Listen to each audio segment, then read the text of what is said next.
Pearl Jam's first album. Yeah, that's it really. This is my review of 10.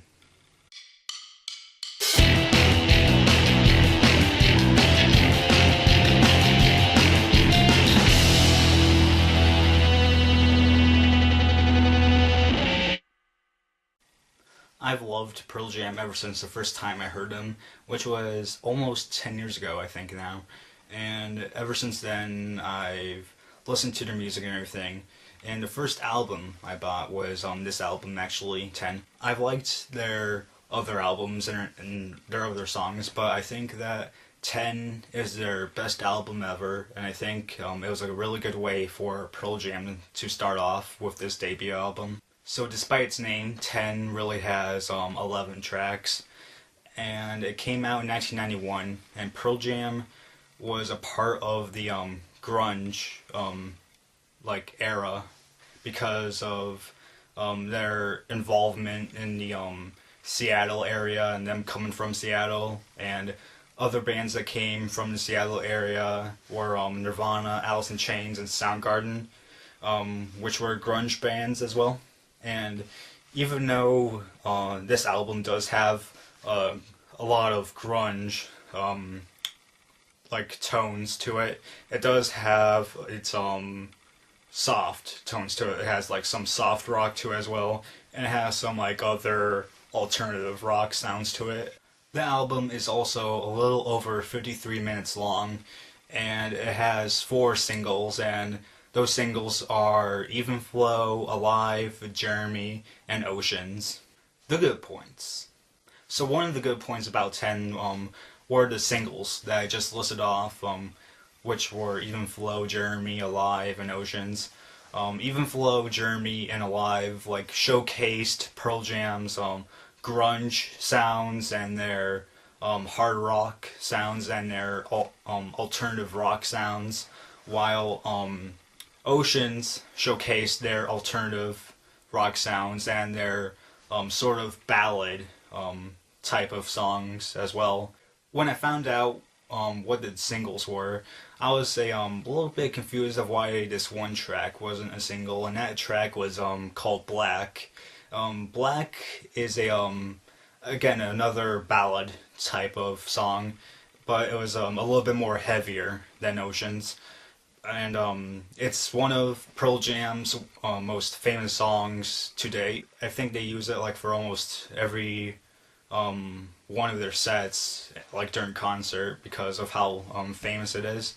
And it wasn't a single, it was supposed to be a deep cut, I guess.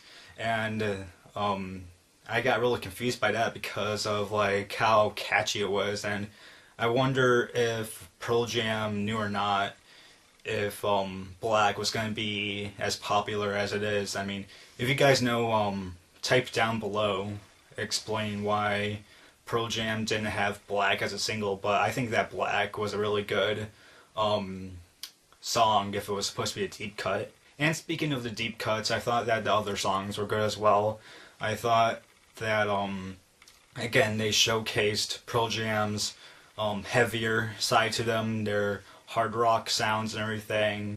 And I think that really the vocals, the guitar, and the drums are really showcased in the songs that were presented in this album. I mean, I didn't really hear anything with the bass at all, but I really liked Eddie Vedder's vocals. I thought his vocals are not unorthodox. I mean, they're just interesting. They're well, I guess you can say they are a little bit unorthodox, but they're so interesting because they're a little bit unorthodox. I thought that the guitar solos during Even Flow and Alive were incredible in my opinion. I don't know if I should say some of the best guitar solos ever. I mean, maybe in the top 500 guitar solos ever, but I don't know if it's in the top 100. And I thought that whoever did the drums, I don't know all the band members' names, I'm sorry, but whoever did the drums did a good job as well.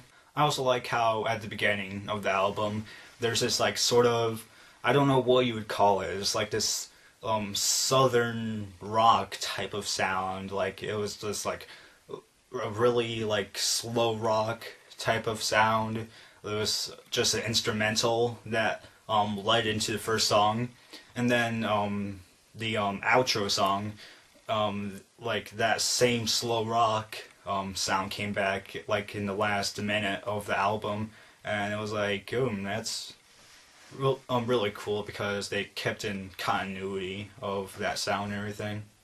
I know it's just a small thing, but I just found that to be just a tiny bit cool. So what do I give Pearl Jam's 10?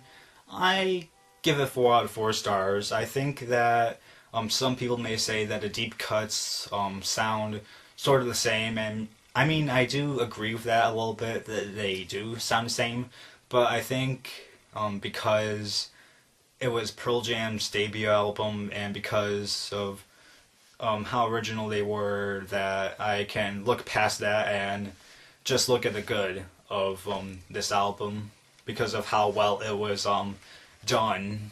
And Rolling Stone thinks that this is one of the greatest albums ever because it's in the top 500 albums of all time.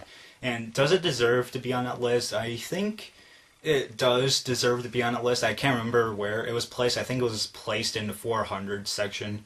But it does deserve to be on that list for sure, in my opinion. And other than that, that's it.